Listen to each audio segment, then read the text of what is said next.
The following podcast is brought to you by the Johners Podcasting Network, found exclusively at wrestlingwithjohners.com.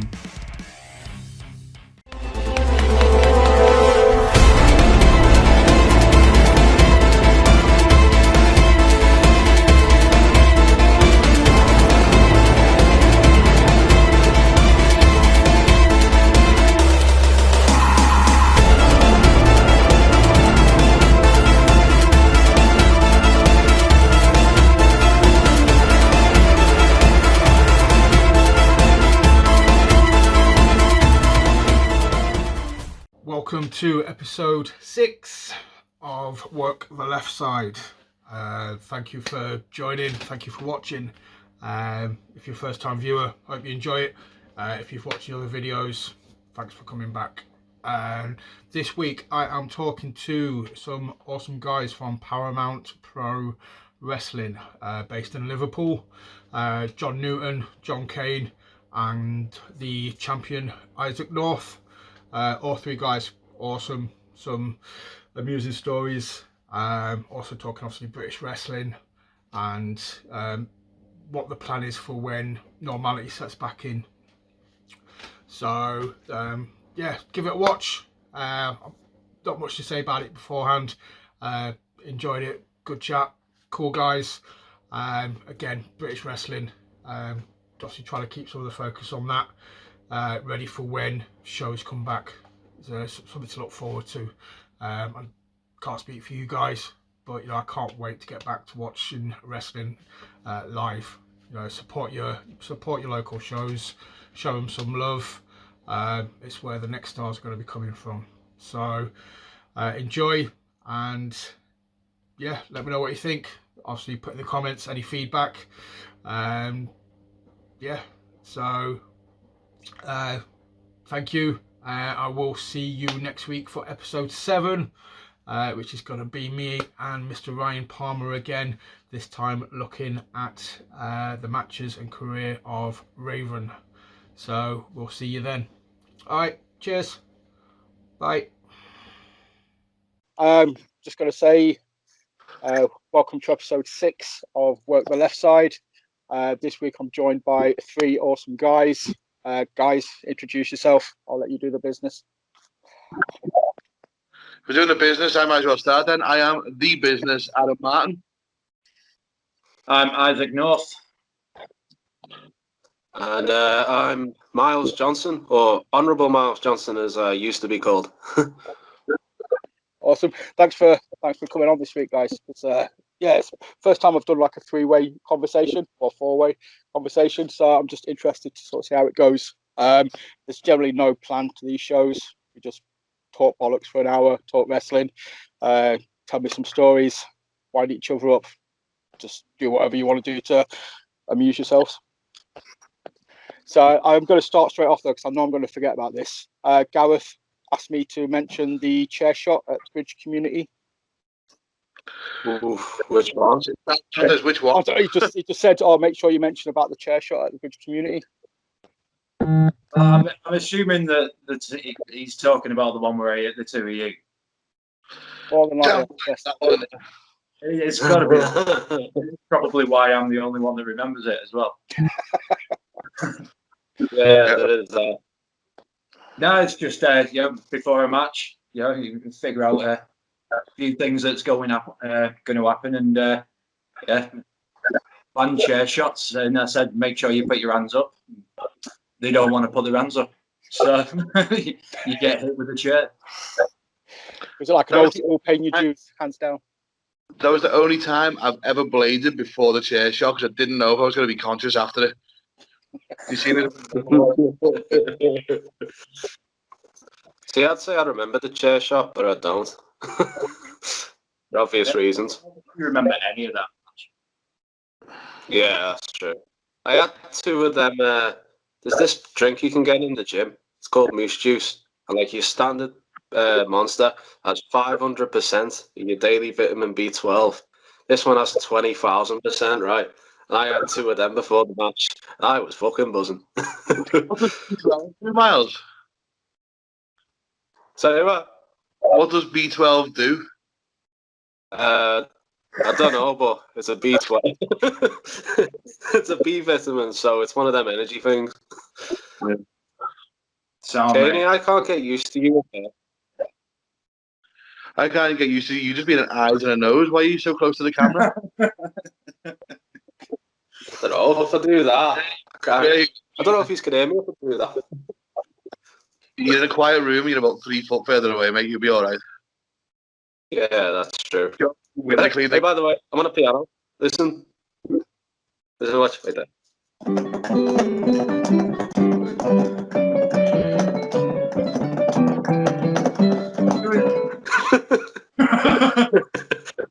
Oh, Boston, pal.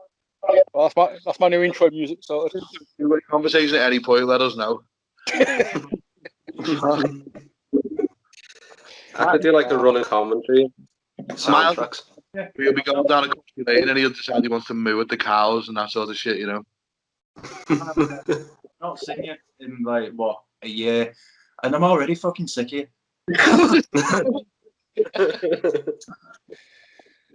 Is that the year 3, I mean? Very bad. Does that mean you're coming back? Yeah, so what did you talk about on the podcast? Vitamin B12. Yeah. In the first 2 minutes. It's different. But yeah, well, how do you three guys know each other? Where you sort of worked? What kind of, shows, promotions? I'm guessing obviously TNT is one of them. TNT's not one of them, no. Is it not? Okay. No. My bad. I just presumed. I heard the Scouse twang. Be that, David.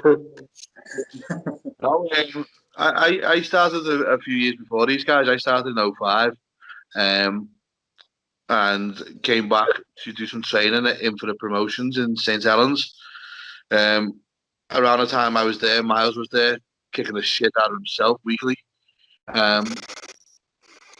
We eventually got Miles onto the shows through John Harrison at UWI. And then Davey came along and we were like, oh my fucking lord, he's massive. Let's get him on shows. So we took him. Did we take you to BWP first? Put you on the carnivals? Yeah, he took us on a carnival after I'd been training for 3 months and stuck me in the ring with him. That's usually what happened. In school and just sort of started taking bookings together and off we went, yeah. Sounds cool. Gareth showed me a picture. I think it's of Mr. North laid out on the ring, Singapore cane across his face. Both of you kind of just eating the crap out of him. It wasn't cane, it was just, the little nail things that you have in the door frame. Oh, yeah. Oh, okay. Yeah, and that psycho bastard decided he wanted to take that. So, especially after them chair shots, like, yeah, fuck you, you can have that. Yeah, it's one of them. Like I said, man, no blunt shots to the head, but you can cut me up as much as you want. Is that the rule? That's my rule. That's definitely a rule to live by. So after the carnivals, anything else going on? Any other obviously promotions? I was say we work for various promotions, really, sort of crossing paths now and again, slightly more often than now and again. In fact, we were working together quite a bit. Myself and one of the other lads now, we've just started a company called Paramount Pro Wrestling. So we're going to be going into the promotion game once all this lockdown's lifted as well. So Isaac is our recognised champ for about 2 years now, dating back to the British shows that your mate was on about. And then we're hoping to get Miles back in some capacity, although if he doesn't move away from that camera, he's probably going to end up with it getting knocked out. So, we're hoping to get him capacity. We're hoping he'll play a part as well, but unfortunately he can't be in the ring for the time being. Well, I can't wrestle. Well, I haven't wrestled before that, but I'll pop in now and then. I like being a fan more than anything. You don't have to remember shit. I didn't remember Davey, shit why don't anyway. you just pop up? Hold on. Do you want to let us know why you can't wrestle anymore, mate? I tell you what. I said, do you want to let us know? So you're looking for this to start then when normality sets back in? So what, about August, September time? You've got a timeline in plan? Show is tentatively booked in for the 24th of July. That's what we're aiming for. There's a couple more sort of outdoor shows and, you know, summer fate things coming up in August. But in terms of the actual sort of indoor nitty-gritty shows, we're aiming for July. Again, everything permitting. I mean, this clown we got run the country, you never know, do you? No, yeah. Yes, this is very, very true. But obviously, there are some shows now talking about coming back and stuff over the next few months. So fingers crossed, man. You'll be back up and running by July. Isaac, yourself, what else? Any other promotions, shows you've been on, stories to be told? Well, I mean, we all pretty much worked for like the same promotions. I mean, we worked for EPW, Chris Diamond. I've worked. Who's Diamond? Oh, Jesus Christ, Miles. Yeah, his name you knew. Yeah. CUKPW. We've worked for BRW. Don't start on that promo. BWP. BWP, Infinite Promotions. I'm sure I'm forgetting people as well. There's that little thing we did on a Thursday night. I can't remember what that was like. Yeah, well, look, you've already mentioned Paramount and Bridge Centre and all that. I assume we'll get into all that later on. Get into it now if you want. Impressions, we'll get into it. But yeah, If you want, dude. other than that, I mean, yeah, no, nothing else. Yeah, I mean, I'd only been working for what, like 2 years, was it? I think it was 2 years before we went into lockdown. Obviously, it's over 3 now. So hopefully there'll be a few more promotions sniffing around when we get back to it. Are you keeping yourself sort of busy and in shape and sort of doing drills as much as you can do? Yeah, well, I mean, I've not really stopped working. I'm a carpet fitter during the week, so I've literally not stopped working since the initial 3 months I think we had off. So it's been pretty much life as normal for me, apart from I don't get to wrestle. I'll get back into it. How come you're not wrestling then, dude? You just said you were going to be a fan when it all kicks back off again. Are you injured? Are you not? Well, basically, ever since I started training, I always wanted to do stupid shit like diving headbutts and all that, and I was always told by everyone from CJ Banks to Danny Hope to the people in this chat, man, you gotta look after your head. You gotta look after your head. I'm like, and me being a fucking idiot, I'm like, yeah. And then every single time I did something stupid, and eventually I ended up with a bit of a fucked up brain. So yeah. Yeah. He said that, but like he used to go through tables face first and shit like that. It wasn't just like normal shit. Literally, the only person who can take a table face first. That's. I mean, I have no right to give anyone feedback or advice or anything like that. But one thing I will say is mind your fucking head. Good advice. So you mentioned CJ Banks there. So is he obviously one of your trainers? Somebody that put you through the rings? He's an established guy. So. I've been trained by quite a few people, really. I started at Infinite, which was Kieran McConnell runs that. He runs it with an old British guy, Gypsy John Kenny. Listed as long as you're on. Yeah, but I like doing it. He was an old World of Sport guy. When I started, it was him and Juice doing the training, CJ Banks. CJ Banks, he's just incredible. He's one of the best I've seen, and that's including WWE, fucking AEW and all that. I know he's not signed to one of them, I'll never know. Then Danny Hope came in. Danny Hope actually came up with the idea for my gimmick, which was pretty cool. Dean McManus, done seminars with Frankie Sloan, Tony Spitfire, Ringo Ryan, and despite all that, I'm still shit. So it sounds like you had a good mix of like old school and new school, though. You mentioned like Sloan, McManus, but then obviously Danny Hope and CJ Banks and stuff. So it looks like you had a bit of experience on both parts, the old school stuff and then the newer guys as well.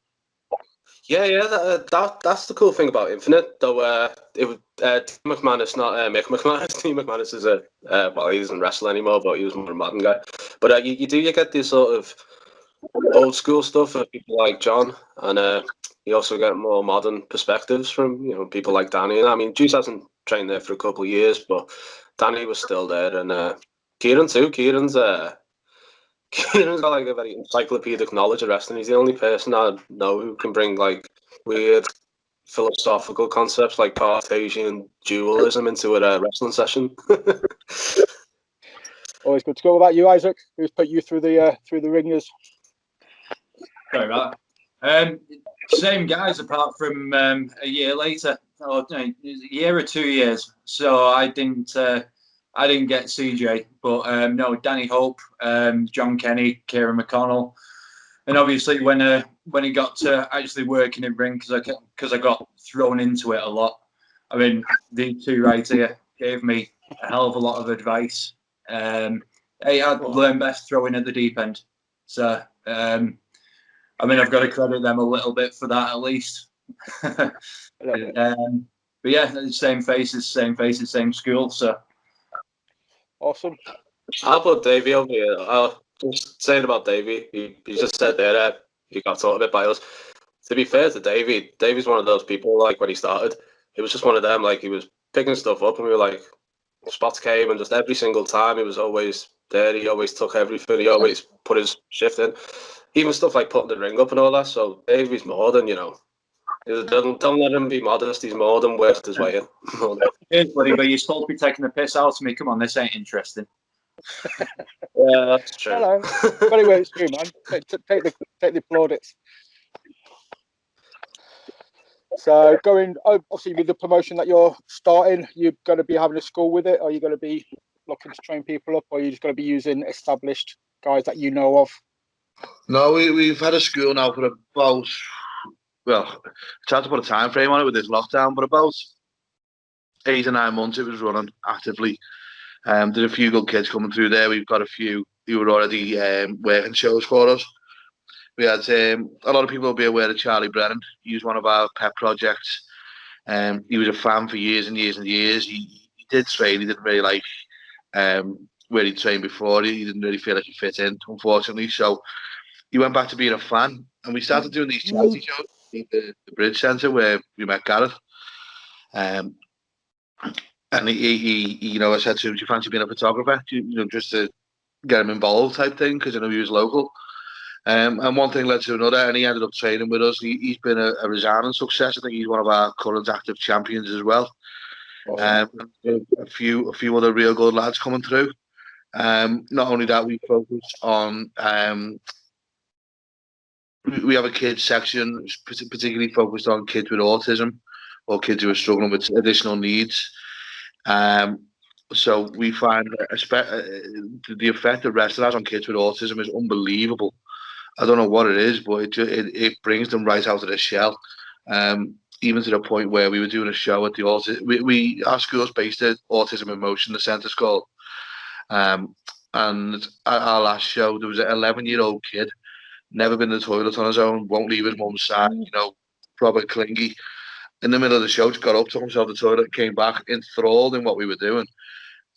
So the effects are nice to see. So it's not only a school, in the sense us making a little bit of money from the adult side of things, but also with the additional needs kids being able to give a little bit back to the charity, and also support the kids into doing something that they obviously they're passionate about, and they do end up being quite good at.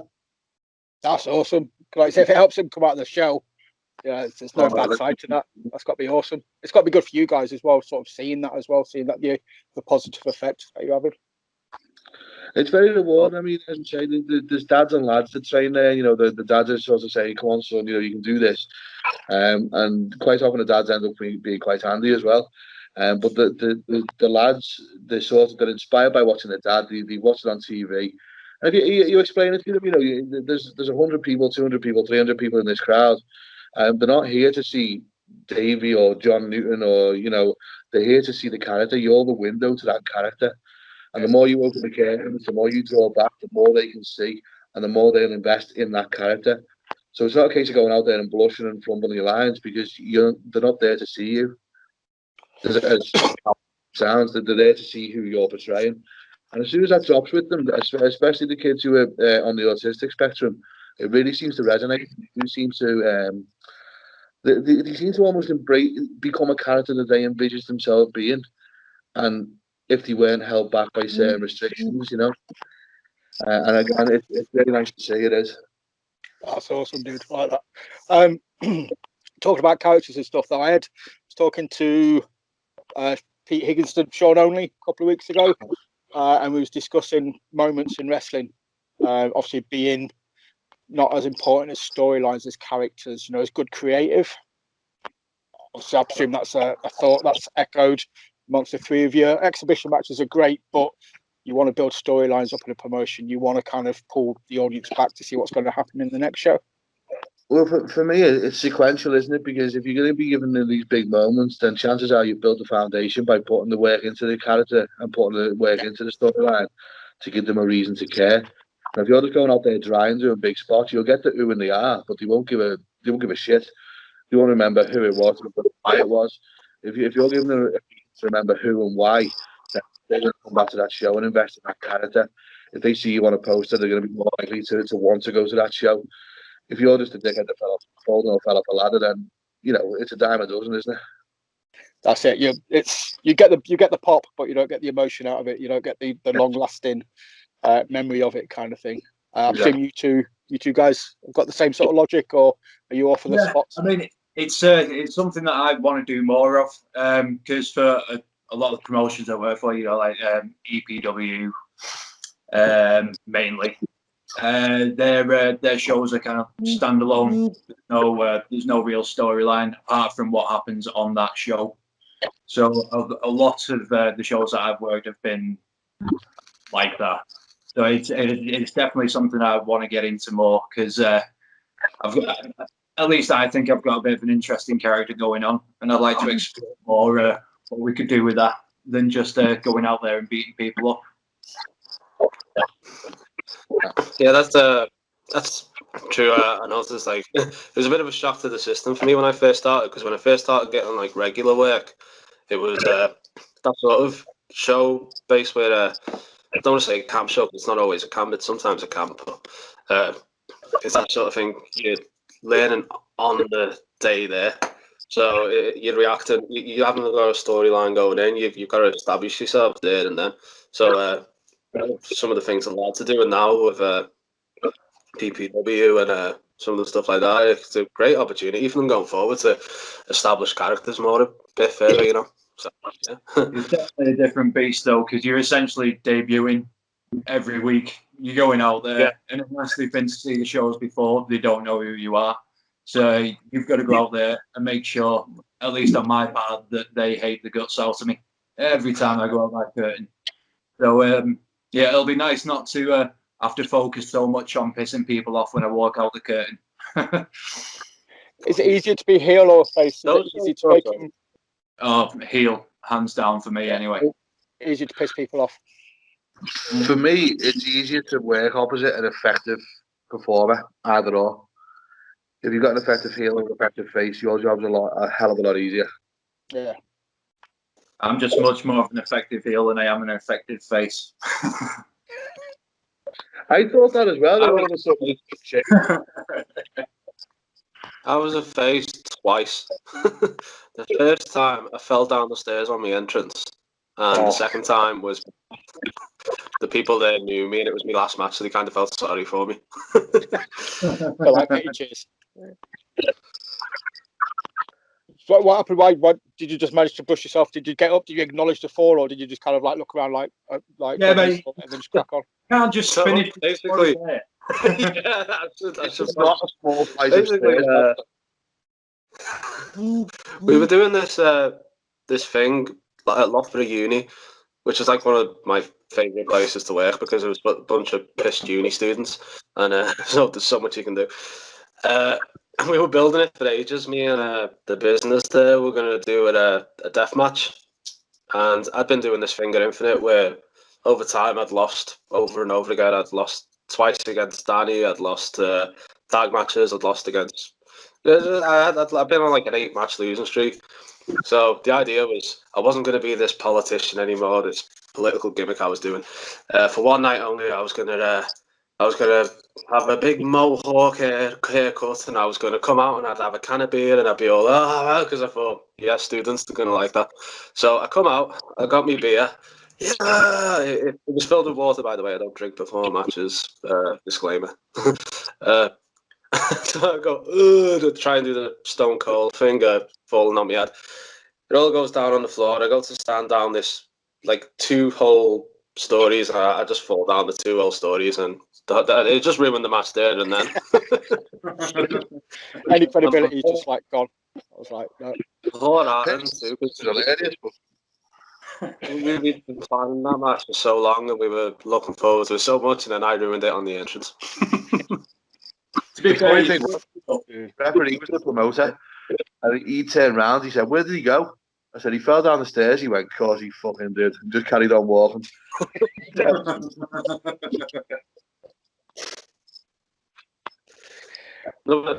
Quick story about that venue though is Sean Kenny. Sean Kenny, old school guy, proper old school. Doesn't like chairs, doesn't like fighting outside the ring, doesn't like anything like that. And me and Danny, the first time we were there, me and Danny were wrestling for the belt, and Danny was like, "We'll do a walkout, so we'll fight outside for a bit." And John, doing the old proper World of Sport style ref, he sees that we've been thrown out the ring. He goes, 1, 2, oh fuck, they're not coming back, are they?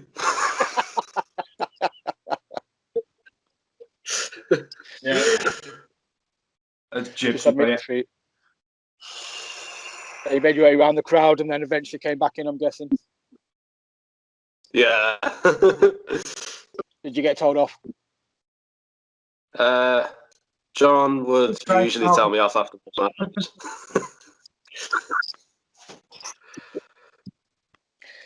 So what was with the politician character? Was that just an easy way to get booze? Because nobody's going to cheer a politician, surely. Well, yeah, it was leading into my first show, which was a BWP Carnival.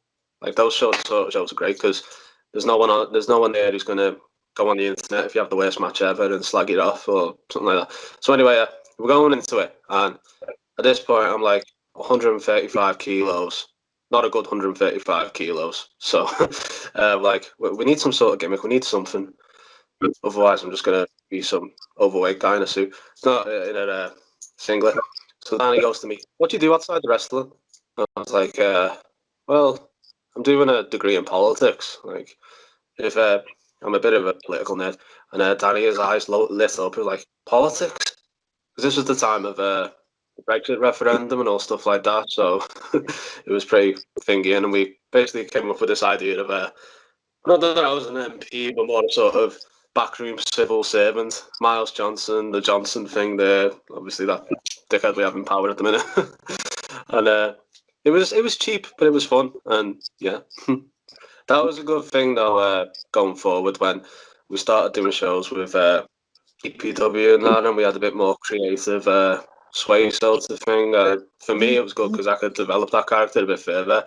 So rather than just coming out and doing a bad sketch of a politician, I could come out and I could develop more things. Like me and Aaron had a pretty good long run. We joke about the fact we must have wrestled each other about 200 times, but we built a lot of. I don't know if he agrees, but I think we both developed from that sort of run we had. Yeah, definitely, yeah. Definitely, and we got some funny stories out of it as well, which I'm going to start humiliating you with any minute now. Go for it. yeah. What was yours? Yeah, come on, the Wally one has got to be on record. We don't that one, are we? Right, okay. So we're on a show, and I can't remember where the show was. It was somewhere ridiculous up in the northeast, and we're working for Chris Diamond. Now, Chris has got a second flat, like a storage flat, that he gets sort of by the way. So you can stay in my flat. So it was myself, Miles, I think Alex Gray was there, and Kiefer. That's right, we did the Borough show on the Friday, didn't we? So we did the Borough show on the Friday, and then we stayed over in this flat, and we thought, right, we'll go on the ale. Brilliant idea. So out we go. We're in a flat. We're having pre-drinks, and there's a bit of whiskey going around and a few lagers and things like that. Next thing, there's a knock on the door. What's this? She answers the door, and this humongous human being by the name of Wally is stood there. He covered the entire door frame. He was huge. Chris Diamond said I can stay here. So, all right, Sam. So in he comes. I'll have this bed right next to the door. All right, Sam. No worries. So he gets himself all set. He said, "You come on the aisle with us?" Yeah. I'll come for a pint with you. So off we go, and we had a bloody good night. I was hammered by the time we got out. So we're out and about, and it's about 3 o'clock in the morning. I'm asleep in a club, just completely wankered, completely out of it. But somehow they get us back to this flat. So the fighting to get, I'm in the back room, so the fighting to get me into bed. Eventually, I sort of rigor mortis sets in, and I just completely flop, which sets Miles off for some reason. Oh my God, he's dead, screaming in my face, trying to wake me up. So in the end, he must have got bored of trying to wake me up. I'm going to bed, fuck you, I'm going to bed. All right, yes, sounds. So off he goes to bed. So the way it's set out, there's 3 beds in the front room. So there's Wally at the very front, and then there's Miles, and then there's Alex. In the back room, there's me, and then there's Keith, the ring announcer, who's on the couch bed next to me. So we're there, and it's about 6:30 in the morning, and in here it's like drip. What the fuck else going on here? Keith, have you spilled a drink? You went, no. Dead moody, no. I was like, all right, yes. So I just rolled over, comatose, went back to sleep, didn't think anything of it. So next morning I woke up, and for some reason, Wally sat in a chair in my room. I had just come through the door for him, like my feet are all wet. And Wally's that big that he couldn't fit in the shower, and he couldn't change his socks. So he was stuck in what he'd come in. So I just fucking soaking wet floor there, you want to watch yourself. So I've gone through it, fucking soaking wet floor. I got someone spilled a drink, whatever. So in the end, Kiefer wakes up, and Kiefer doesn't drink. Kiefer was sober. He was in bed by 1 o'clock. So Kiefer, what's all this on the floor? He said, about 6:30 in the morning. Miles gets up out of bed. He says, the toilet's that way. Everyone else is that way. Miles goes that way. Decides he's going to have a piss in the kitchen right next to the socket. It's all self-contained, all open planned. You can just see everything. And Miles is stood there having a piss next to this socket. Pissing everywhere. Miles, you're pissing on the floor. Don't worry about it. Fucks off back to bed. So we get up the next day and we're going for a breakfast. Who's in? So we all get showered and we're all avoiding this piss apart from poor Wally, whose fucking feet are caked in it. So we're going for a breakfast. I ain't going for no breakfast here. I don't want no breakfast. So we're all going to the Wetherspoons. Okay, I'll come to the Wetherspoons with you. So we go to get to Wetherspoons brekkie, and then I get a nudge in the elbow. Miles, are you finished, mate? I says, yeah. He said, I want to go and get some cleaning stuff, and I want to clean the flat for Chris. I feel that bad about pissing on the floor. Yeah, I should defend myself. I have no memory of pissing on the floor. Right. That's not a good thing. Piss, right. It's not like I just thought, I'm going to piss on his floor. No, in my defence, it was basically the same distance to the toilet, but in the other direction. So it's no defence, but it's kind of a defence. But yeah, I did piss on the floor. I said, there's no defence, it's kind of a defence. So we're going back to the flat anyway, right? I'm going to stop at this Tesco here. I'm like, right, I can't even face going in that Tesco. I'm going home. I'm rough as a pair of ass here. So I let myself in the living room. Next thing he comes in, big fucking bottle of bleach, big bottle of Domestos, fucking you name it, he's got everything. So he's pouring it all on the floor. I said, Miles, what are you going to do with that? He said, I'm going to wipe it all up. I said, with what? Right, okay, I'll be back in a minute. Goes back to the Tesco to get some marigolds because he fucking forgot them. So he comes back, so I thought I'll get a shower, get myself try and freshen up because we got to drive from Middlesbrough to Flamingo Land that day to do a show that night. So I leave him to it and he's scrubbing away with these marigolds, blah, soap and bubbles everywhere. So it comes out and it's like a grey carpet in this living room, except this triangle where he's decided to clean, which is fucking bright neon white where he's bleached it all fucking unbelievably clean. But obviously, the original colour as well, so it's just fucking piss-stained white carpet everywhere. So we get to the show that night, and Miles is like, right, I'm going to make up for this. I'm going to do the entire ring by myself. One beam later, he's blown up, like, oh, help me, fucking hungover. So Chris comes over, Motor, hey, did you have a good night last night, did you? Like, yeah, it was a good night. And Miles is like, I just want to apologise. I just want to apologise to you. Hey, what do you want to apologise for? Like, just for being so drunk around your wife and things like that. Hey, do you want to apologise for pissing all over me flat? Like, Miles' face just on the fucking floor. So he went, I'm not even going to shit on him, blah, blah, blah, blah. He said, but you're going an hour tonight for that. Like, oh, for fuck, why am I being punished? We have to do an hour on this fucking hangover in this tournament setup that we'd already done fucking 20 minutes in earlier on. Just because Miles couldn't control his bladder. I couldn't name his Willie. That was the worst part though, because I've been worrying about that all day. I'm like, I'm gonna get sacked here. I'm gonna have to do this whole ring by myself or something. That didn't work. And then I see Chris, and I'm like, I am so sorry about last night. He's like, why? What for? And I for a second, I thought, oh my god, I fucking got away with this. Fucking hell. Just the state I was in. I was really drunk, wasn't I? Oh, you're pissing on me floor though, weren't you? I was like, oh yeah.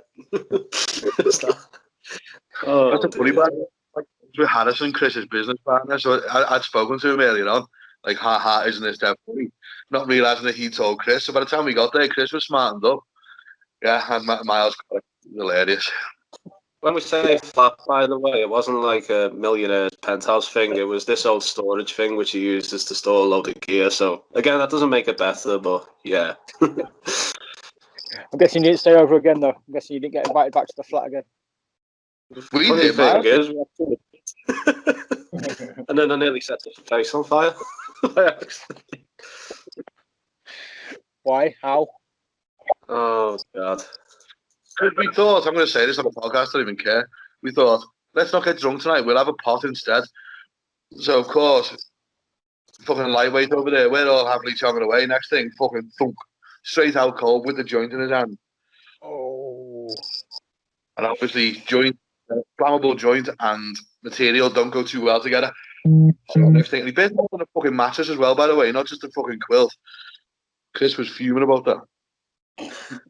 Was he? I saw the mattress, you burnt it like. Yeah. To be fair, he did tase me, so he got his revenge. Mr. North's been very quiet regarding these stories. Yeah, unfortunately, that was before my time, that story. I just fucking love it. I must have heard it a million times, but it doesn't get any less funny. So you was innocent then? You weren't party to any of this? Your hands are clean? No, my hands are piss-free on that one. So.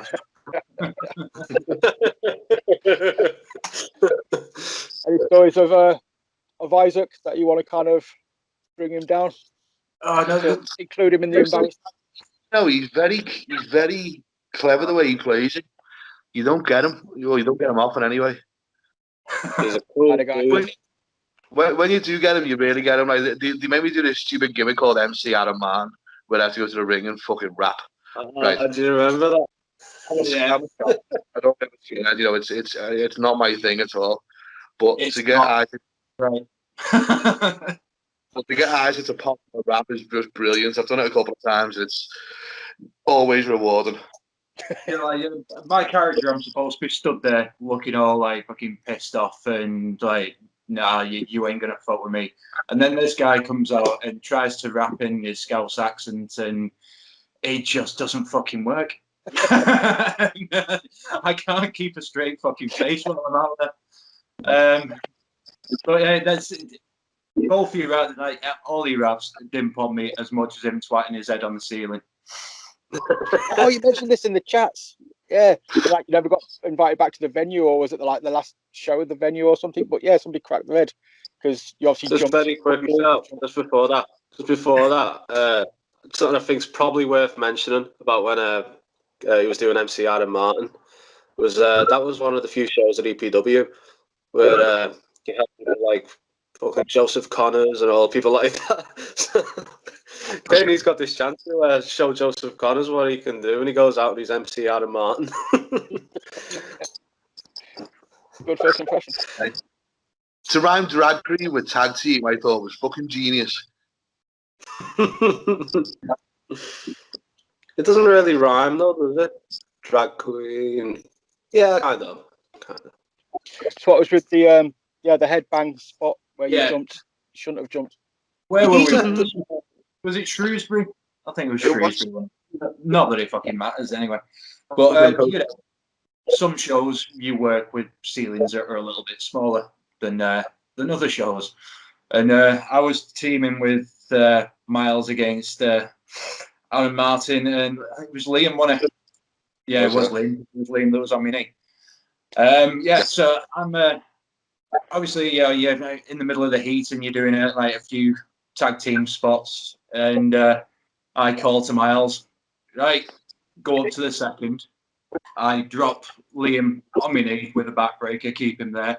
Just for Miles to jump up onto the second, just drop a nice easy elbow. So obviously he just pops up onto the second and stands up and nearly puts his fucking head through the ceiling, doesn't he? So I'm there on the floor with Liam, who's just taking a backbreaker and trying to sell it. He's pissing himself while he's on the knee there. I'm trying not to fall over while I'm pissing myself. He's over in the other fucking corner pissing himself. And he's, I'm a bit of a fucking dickhead.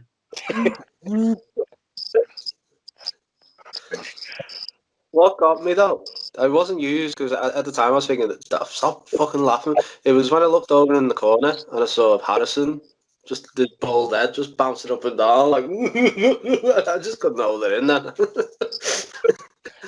Oh dear. Wrestling.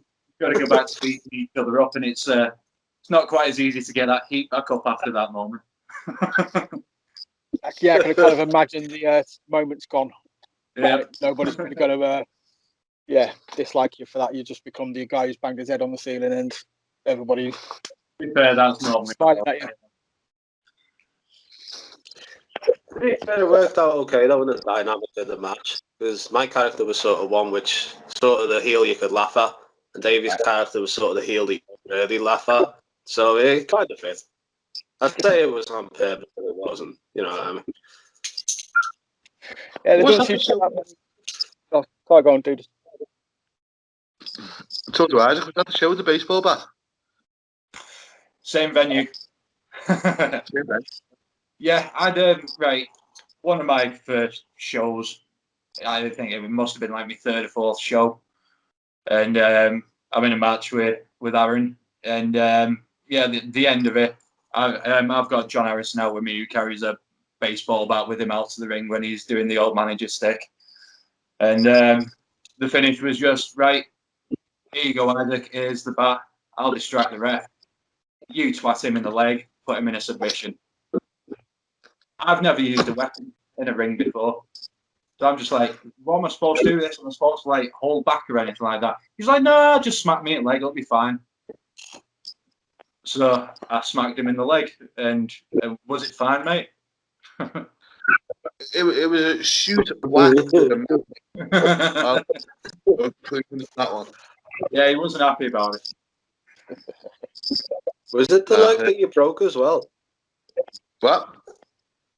Was it your broken leg as well? Yeah. Before Davey knew. He was just like, fuck it, go ahead. Yeah, I broke that leg in 3 places. I'd have known or not, I'd have still hit him with that. Oh, just in case anyone's wondering, Davey did not break his leg, by the way. That was something else. Is that an in-ring thing, or was that an outside of the ring incident? It was an in-training thing, and one of the guys called a lock up and then clotheslined me. So as I put my weight forward to lock up, he clotheslined me and I've gone down sideways, and it spiral fractured my leg, broke it in 3 places, broke my ankle and broke my foot at the same time. But yeah, and then I could drive home afterwards. It was a tall one. It was like 2 weeks before the big show as well. Oh well. And then you got a baseball bat to it. I got a baseball bat. Yeah. To be fair, ever since it's been great. Flying me back and just get abused. Work the leg. Do you remember though? Do you remember you did it? And everyone's like, "Oh my god!" And you're on the floor like, my fucking leg. And John Kenny just gets in the ring like, "Let's have a look." Starts ranging on it like, "Let's have a look," picking it up and fucking moving it around like, you're like, "Fuck off, Jim." Old school, man. Old school.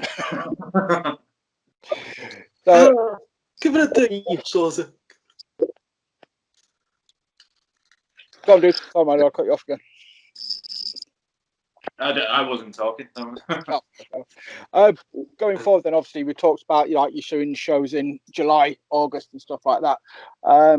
So there've been a lot of people talking about British wrestling sort of going through a dip again through that various promotions closing.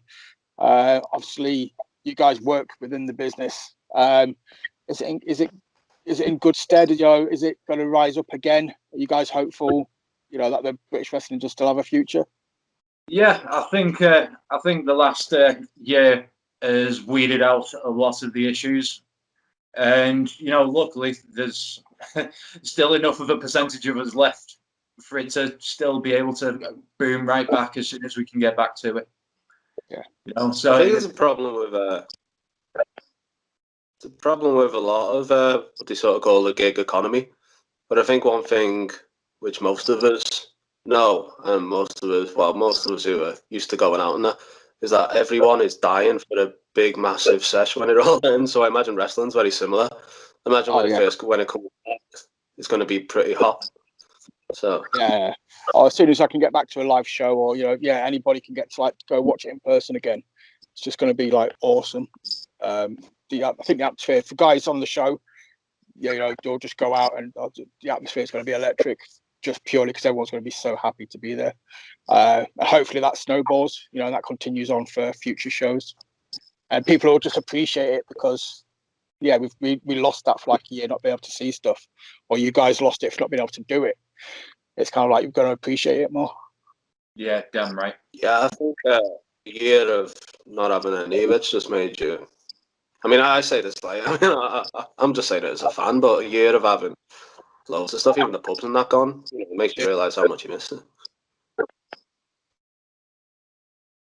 So it's always good on the forward front. Then British wrestling is going to be fine.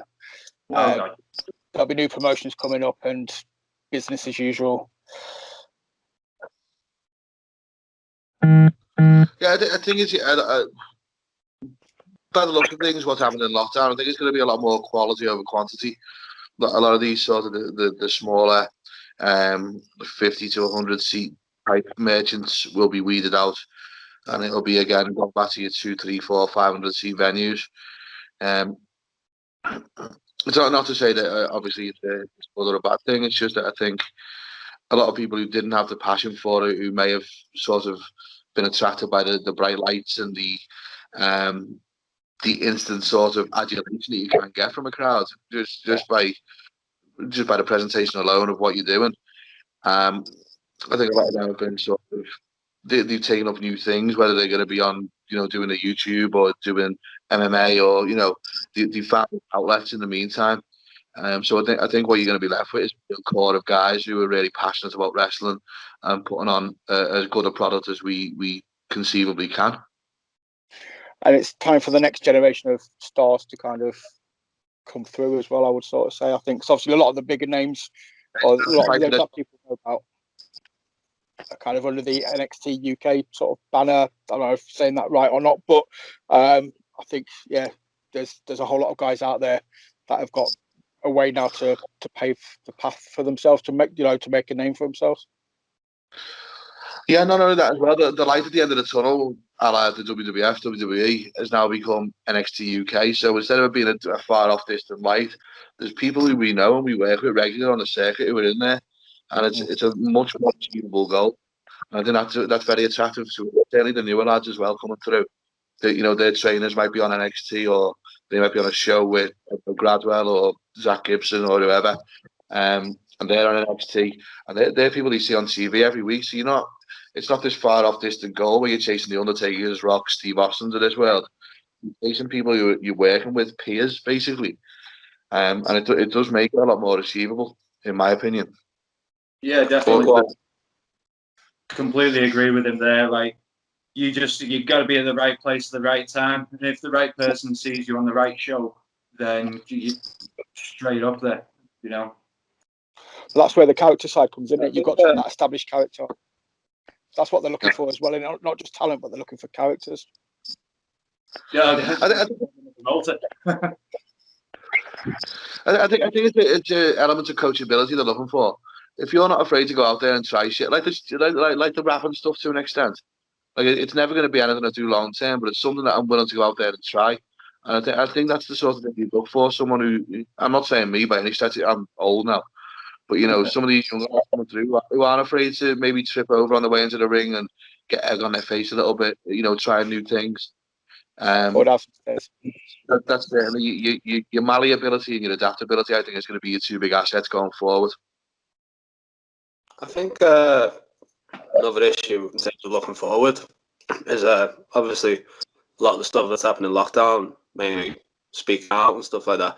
It's sort of helping to drag wrestling into the 21st century, not just in terms of obviously the horrible abuse things that we hear, but also in that before wrestling was very much a sort of a boys' club where basically people would often get spots because of who the mates were and how they played all these little backstage politics. The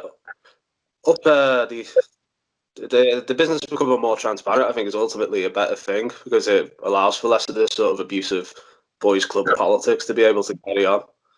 And I know a lot of companies now, including I know John's doing it with PPW. They're putting in safeguarding checks and they're putting stuff like that. So to get rid of that toxic atmosphere and to bring in something where people can enjoy wrestling without having to worry about all the other downsides or how they fit into the backstage politics or how they, just moving forward, growing up a bit. Yeah, definitely. If I from that, if you don't mind.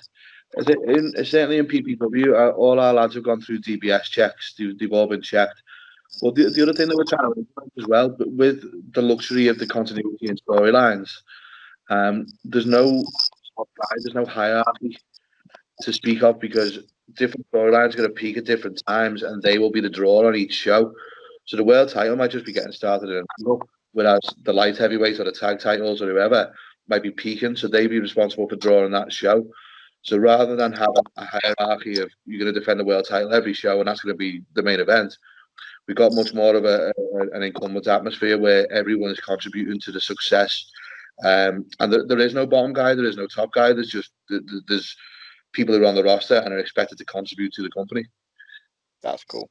So it's just a level playing field kind of thing. Like back in the day when just to go an old school when the X Division title was the main event, like on TNA or something back in the day, it wasn't always about the World Heavyweight title. It was about the X Division, or you get the tag team titles in the main event.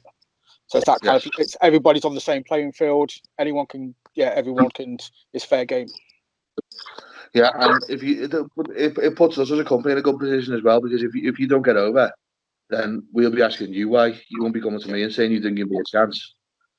You know, we'll give everybody the opportunity to go as far as they want, as far as they can. And if it comes back down to the performer, if the performer doesn't get over or if the character doesn't get over, it's time to go back to the drawing board and try something different. Obviously, you say Mr. North's the champion at the minute. Is he going to be the champ when it kicks off? He will, yes. He will be. In fact, I think it's his 2-year anniversary on the day of the show, isn't it? 2-year anniversary on the 24th of June, I think. Was it July? Yeah. July. After we did the day after, didn't we? Yeah, but it was supposed to be the weekend after. I think it's been moved forward now, and it's yeah. You best give me someone good to beat up. Have you actually got the belt in house, or has the company got it? Are you responsible for carrying it around? Are you one of those guys?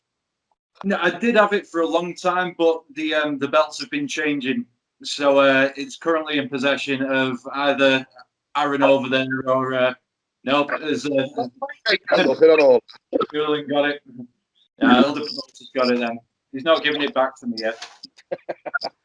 Now we've done a bit of maintenance on them, while we've been off. So we've got them all scrubbed up nice and Nice and shiny. polished and all that. Or when you do get your hands back on it, are you one of these guys that likes to take the belts around to the different shows, or do you just hate the extra luggage and the fear that you might forget it? Well, you can put as much gold on me as you want. I'll carry that anywhere. Good answer. I destroyed all that belt. You what? Destroyed it? Yeah. Maybe basically, the first time I won a belt, it was UWI title at the time, and me being whatever, I went home and put it on my bloody mantelpiece, and over time, all the gold kind of died on it, and so yeah, another little Miles fuck up there. You're not going to tell him how it happened? Yeah. Well, yeah, because I took it home and I put it on my mantelpiece, and all the sun and shit went on it. The problem was we did a show in New Brighton, and we did a vignette on New Brighton Prom, which basically the end result was that I threw Miles and the title into the River Mersey. And the title, yeah. Yeah. The result was Miles was very, very sick, and the title was very, very destroyed. So we've had to replace that belt. Yeah. Tell me you did it on a warm day at least. No. I don't know why he keeps asking me to come back, because stuff like that always happens. Baltic it was. Dude. Things you do for Put the the charger in, boy. Right, as you've mentioned about wanting somebody for the title, who's your dream? Who do you want to work with going forward when normality sets back in? You got shows up and running. Give me some dream opponents. Yeah, to be honest, for defending my title on PPW, I want to defend it against everybody on the roster. Every single one of them. I want to chop the hell out of every single lad there. So, you're a chopper. I. How does that go down? I've heard nightmare stories about chops, and some guys just don't like taking them. Or is it just a case of you're going to take it and that's it? It's one of those. I'll ask you beforehand. Not all of them know how hard I'm going to chop them, but I'll always say, "Are you good with chops?" And if they go, "Yeah," then it's their game, innit? They said it's good. He will take it back as well, to be fair to Isaac. Yeah. Don't fucking give it as hard as I give it to you. Damn right. Isaac has a really good open hand one too, like Big Show used to do, where he just go boom and slap you. Wow, it's hand down, no backhand. Hand down. So yeah, like Big Show style, not the Ric Flair knife edge then. Nah, get a better sound with a Big Show one. Jesus. So wasn't there a story where crime time? Oh, no, I was just saying, wasn't there a story once where Crime Time had pissed someone off or something? So the punishment was they had to do a handicap match against Great Khali, and Great Khali just chopped them everywhere. Oh dear. I don't know now. probably sounds like some courtroom backstage, like the Daniel Puder in the Rumble when he got a kicking from Hardcore Holly and Eddie Guerrero. Oh, my favourite one was that. I was watching it on the other day on the network was APA and Public Enemy. that was a beautiful beat down that. I mean, obviously that's old school mentality in it. It's got to be. I mean, surely that's not a thing that still you wouldn't do somebody over. You'd have a word. No, it's it's just nice sometimes seeing somebody who has come in and thought that they were going to be the big man and throwing the weight around to get a bitch slap a tree. We all like seeing that now and again. So as long as you, yeah, so the logic's got to be like, if you dish it out, you take it as well, which is what you said, isn't it? So, Damn right. if you come in with the attitude of being better than somebody else, you're going to get knocked down a peg or two, I would presume. Well, for too long, there's been this idea of where basically that it's someone's right to, if they've been doing it a bit longer than you, that they have a right to knock shit out of you. And, I've never subscribed to that, and I don't think it's anything any of the lads have. And thankfully, that's something that's changing. Although it is nice sometimes when someone's been a dickhead and you see them go out there and, yeah. I think it's a lot less now than when I was first knocking around. Like when back in like 2005 and all that, it was still a bit of a primitive business, like, and they'd take their licks on you a little bit in the ring. But I was lucky. I mean, the lads who did that with me didn't amount to shit. I mean, I fucking name him, Andy Rush, shite, didn't amount to fuck all. Just a dick. Don't mention words there. No. But I mean, I was lucky in that we had the likes of the Knight family. We had Frankie Sloan, who's just a fucking god to me.